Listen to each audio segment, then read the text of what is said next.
ക്രിസ്തുയേശുവിൽ എല്ലാ പ്രിയപ്പെട്ടവർക്കും വന്ദനം. വളരെ അനുഗ്രഹകരമായൊരു ദൈവത്തിൻ്റെ വചനമാണ് കർത്താവ് നമ്മോട് ഇടപെടുന്നത്. യാക്കോബിൻ്റെ ലേഖനം 4-ാം അധ്യായത്തിൻ്റെ 8-ാമത്തെ തിരുവചനത്തിൽ ഇപ്രകാരം പറയുന്നു: ദൈവത്തോട് അടുത്ത് ചെല്ലുവീൻ, എന്നാൽ അവൻ നിങ്ങളോട് അടുത്ത് വരും. കർത്താവിൻ്റെ അടുക്കൽ നാം അടുത്ത് ചെന്നാൽ നമ്മെ നന്നായി അറിയുന്ന, നമ്മെ അമ്മയുടെ ഗർഭം മുതൽ അറിയുന്ന, അമ്മയുടെ ഗർഭപാത്രത്തിൽ പിണ്ടാകാരമായിരുന്ന സമയം മുതൽ നമ്മെ അറിയുന്ന, നമ്മുടെ ചലനങ്ങളും നിരൂപണങ്ങളും ഇരിപ്പും കിടപ്പും ഒക്കെ അറിയുന്ന നല്ല കർത്താവ് നമ്മെ ആശ്വസിപ്പിക്കുക എന്ന് മാത്രമല്ല, കരത്തിൽ പിടിച്ച് വഴി നടത്തുമെന്ന് ഉറപ്പ് നൽകുകയാണ്. ഇന്ന് ലോകത്തിൽ ഏറെക്കുറെ മനുഷ്യരും സമാധാനത്തിൻ്റെ വഴികൾ തിരഞ്ഞു നടക്കുകയാണ്. ആശ്വാസം എവിടെ കിട്ടുമെന്നറിഞ്ഞ് തിരക്കി നടക്കുകയാണ്. ആനന്ദത്തിൻ്റെ വഴികൾ തിരയുക. എന്നാൽ കർത്താവ് എന്ന തിരുവനന്തപുരത്തോട് നമ്മൾ ഇടപെടുകയാണ്. നിങ്ങളുടെ ഹൃദയം സന്തോഷഭരിതമാകുവാൻ, നിങ്ങൾ സന്തോഷിക്കുന്നവരായി മാറുവാൻ കർത്താവിൻ്റെ അടുക്കിലേക്ക് അടുത്ത് വരിക.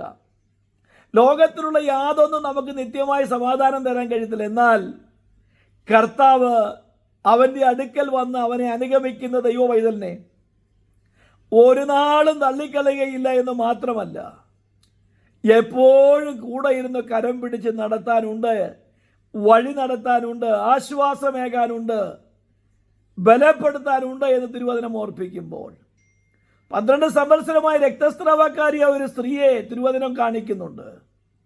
ഏറിയ വൈദ്യന്മാരുടെ അടുക്കൽ പോയി അവിടെ നന്മകളൊക്കെ ചിലവഴിച്ചിട്ടും യാതൊരു സൗഖ്യവും കാണാതെ അവൾ യേശുവിനെ കുറിച്ചുള്ള വാർത്ത കേട്ട് യേശുവിൻ്റെ അടുക്കൽ വന്ന് യേശു അറിയാതെ യേശു പോകുന്ന മാത്രയിൽ അവൻ്റെ വസ്ത്രത്തിൻ്റെ തൊങ്ങലിൽ തൊട്ടപ്പോൾ ദൈവിക വിടുതൽ അവൾ അനുഭവിക്കുക മാത്രമല്ല, ആ തിരക്കിൻ്റെയും നടുവിലും കർത്താവിൻ്റെ അടുക്കൽ വന്ന കർത്താവിനെ വാഞ്ചയോടെ ആവശ്യബോധത്തോടെ തൊട്ട ആ രക്തസ്രാവക്കാരി സ്ത്രീയെ കർത്താവ് നിന്ന് തിരഞ്ഞ് അവളെ അത്ഭുതമാക്കി മാറ്റിയെങ്കിൽ, എന്നെ കേൾക്കുന്ന ദൈവത്തിൻ്റെ പൈതലേ, നമ്മുടെ കർത്താവ് കരുണയുള്ളവനാ, നമ്മുടെ കർത്താവ് ദയവുള്ളവനാ, നമ്മുടെ കർത്താവ് ആർദ്രതയുള്ള ദൈവമാ.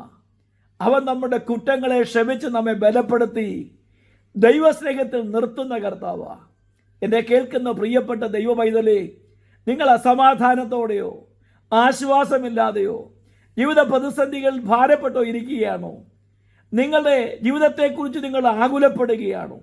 നാളെ എന്താകുമെന്നോർത്ത് വേദനപ്പെട്ടിരിക്കുകയാണോ? നിങ്ങൾ ആഗ്രഹിച്ച നിലവാരത്തിൽ മുന്നേറാൻ കഴിയാത്തത് കൊണ്ട് നിരാശയിലാണോ? അതോ ഇനി കർത്താവിനോട് പിണങ്ങിയിരിക്കുകയാണോ? എൻ്റെ പ്രിയപ്പെട്ടവരെ, ദൈവത്തിൻ്റെ വചനം ഓർപ്പിക്കുന്നു, കർത്താവിൻ്റെ അടുക്കിലേക്കൊന്ന് അടുത്ത് വരിക. അധ്വാനിക്കുന്നവരും ഭാരം ചുമക്കുന്നവരുള്ളവരെ എൻ്റെ അടുക്കൽ അടുത്ത് വരുകയും ഞാൻ നിങ്ങളെ ആശ്വസിപ്പിക്കാമെന്ന് എൻ്റെ കർത്താവ് പറഞ്ഞിട്ടുണ്ടെങ്കിൽ നിശ്ചയമായി അവൻ ആശ്വാസദായകനാ, അവൻ ബലം പകരുന്നവനാ, അവൻ നമ്മെ അനുഗ്രഹിക്കും, മാനിക്കും. അവൻ നിശ്ചയമായി നമ്മുടെ ഭാരത്തെ ചുമന്ന് നമ്മെ ബലത്തോടെ നടത്താൻ ശക്തിയുണ്ട്. ഏത് വിഷയമായിക്കൊള്ളട്ടെ, കർത്താവിൻ്റെ അടുക്കിലേക്ക് അടുത്ത് വരിക, അവങ്കലേക്ക് നോക്കുക. നിങ്ങൾ പ്രകാശിതരാകും, നിങ്ങൾ ജയാളികളാകും. കർത്താവ് നിങ്ങളെ അനുഗ്രഹിച്ച് സഹായിക്കട്ടെ. ജീവിതയാത്രയിൽ കൂടെ ഇരുന്ന് നമ്മെ വഴി നടത്തി ലക്ഷ്യത്തിലെത്തിപ്പാൻ കർത്താവിനോട് ചേർന്ന് നടക്കാം, കർത്താവിൻ്റെ അടുക്കിലേക്ക് അടുത്ത് വരാം. നല്ലൊരു ദിനം ആശംസിക്കുന്നു. God bless you all.